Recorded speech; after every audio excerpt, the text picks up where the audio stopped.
Bom, vamos falar então sobre essa rotina dos bebês, das criancinhas já, depois de 1 ano e meio, até mais ou menos uns 2 anos e meio.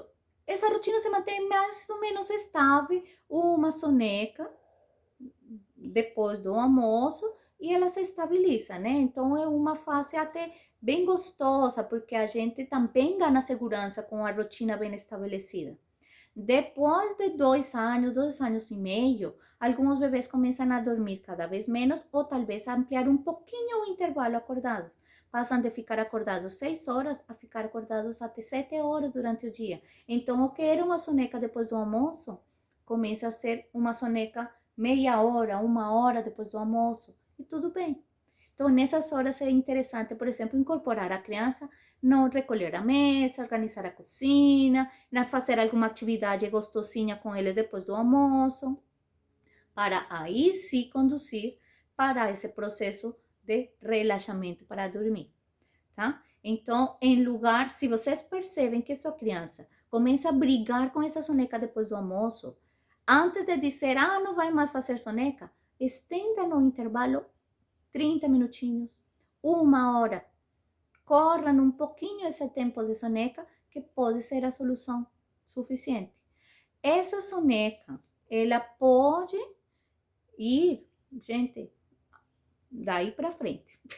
Pode ir até a maioria dos bebês, a maioria das crianças, entre 3 e 4 anos, já extinguem essa soneca. Mas, eventualmente, tem crianças, dependendo dos horários que acordam e vão dormir à noite, que precisem uma sonequinha ali, que seja um cochilo curto no meio do dia, até uns 6 anos, tá? Então, tem situações particulares que eles podem manifestar vontade e necessidade por esse soninho diurno ainda. Então, o que podemos ter nessa fase dos 2 anos e meio, 4 anos? Que novidades vão aparecer? É a fase que aparecem os medos, por exemplo. Então, se uma criança que já foi para sua caminha, pode começar a fazer incursões noturnas para o quarto dos pais, falando que está com medo. É uma fase que é normal, aparece nesses medos. Eles descobrem a palavrinha medo e tudo vira medo. Importante nesses casos não ignorar o medo, não tirar sarro desse medo que eles manifestam, mas sim acolher. Também não se trata de aumentar o medo deles, mas acolher e mostrar que tudo bem ter medo, mas que junto com o medo também temos a coragem e lhe ajudar a desenvolver essa coragem. Então, adaptar os espaços onde eles dormem a essa nova fase de desenvolvimento, que já não é mais um bebê, é uma criança. Adaptar a caminha, então é uma fase que já não é interessante mais estar em berço, até porque o berço ele pode atrapalhar bastante nesse movimento que a criança faz de se enxergar a si mesmo como um menino grande lá na fase do desfraude.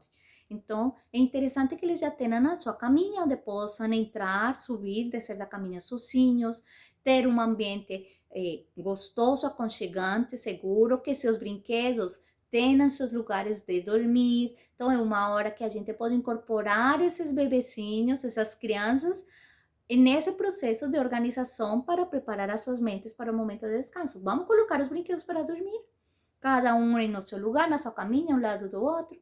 É uma fase que é importante trabalhar também na questão de limite de espaço. Então, cada um tem seu espaço. Isso pode ser trabalhado conversando. A comunicação continua sendo essencial para conseguir regular esses processos de estresse ao longo do dia, tá? Até uns 4 anos, é normal que eles tenham pelo menos um despertar noturno na procura de um aconchego, na procura daquela segurança, daquela proteção que a proximidade com sua mãe ou com seu pai lhe traz, tá?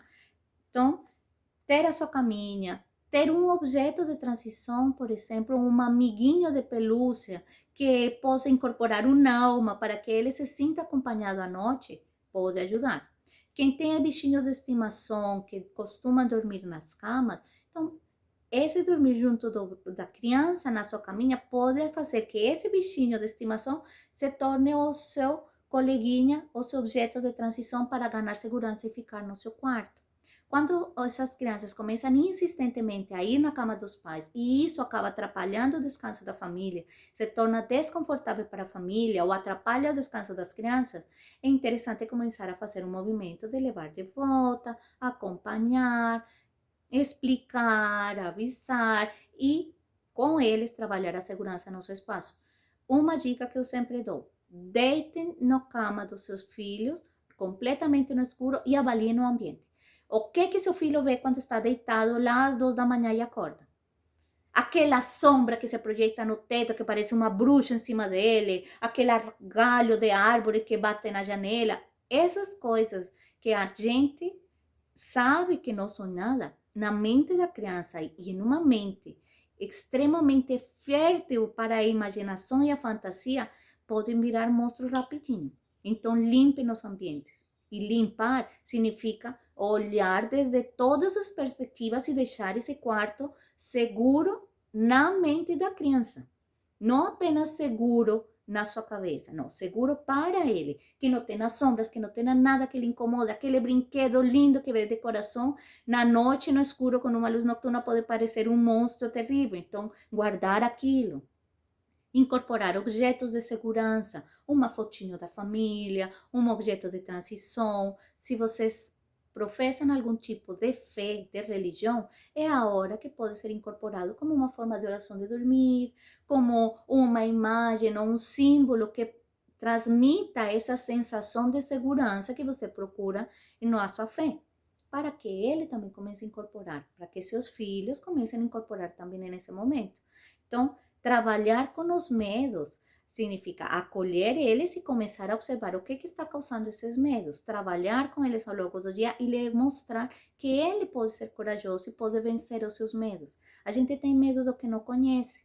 Então, se é sombras, que tal incorporar na hora de dormir uma brincadeira de sombras para que ele descubra como que funciona essa luz, para que ele consiga entender que aquilo que ele parecia uma coisa, na verdade, era a projeção de uma sombra de outra coisa muito diferente.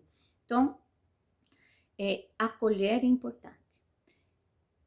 Conforme vão passando as semanas, esses despertares vão se tornando cada vez menos frequentes. Então, com 2 aninhos, todas as noites um despertar à procura de aconchego. Depois começa a ser uma vez a cada 3 semanas, uma vez a cada mês, uma vez quando alguma coisa muito diferente na rotina acontece. Não sei, uma festa de aniversário, uma ida no médico, uma viagem próxima, alguma novidade assim pode deixar as crianças estressadas, ansiosas e levar a que isso perturbe o seu descanso.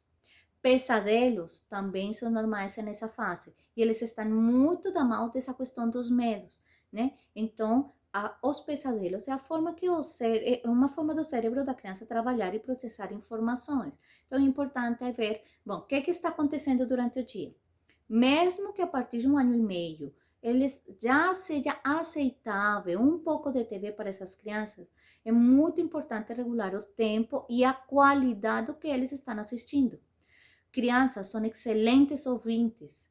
Eles observam, eles ouvem com o corpo inteiro, tá? Eles estão sempre de olho no que você está fazendo. Quando eles assistem desenhos, eles não só se atentam na história, eles veem todo o contexto. E eles podem ser péssimos intérpretes. Então, uma mensagem, uma imagem mal colocada, vista no momento errado, pode detonar uma série de medos e de angústias nas crianças pequenas. Então, observem o que estão assistindo. Os desenhos, eles têm uma classificação etária por uma razão. Tentem respeitar essa classificação etária para seus filhos. Então, não é legal colocar desenhos de faixa etária dos 8 anos para uma criança de 2, mesmo que eles gostem aquelas pancadas, pá, pá, pum, pam, na TV, e que os capture lá, isso não significa que ele está sendo capaz de processar aquelas imagens e aquelas mensagens que estão sendo transmitidas. Eles não conseguem separar a realidade da fantasia ainda. Por isso precisam de ajuda e controle.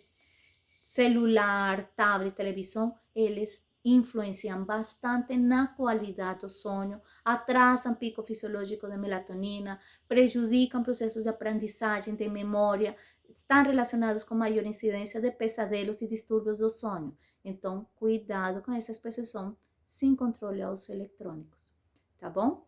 Bom, e é isso que eu tinha que falar para vocês. Esse é o último vídeo da série. Falamos do sonho das crianças ali até os 4 anos. Então, em algum momento, elas deixam de fazer a soneca e talvez comecem a dormir um pouco mais cedo, a dormir mais tarde. Mas é isso, gente. Espero que tenham gostado. Me deixem suas dúvidas, seus comentários. Precisando de ajuda, a consultoria está à disposição. Até mais!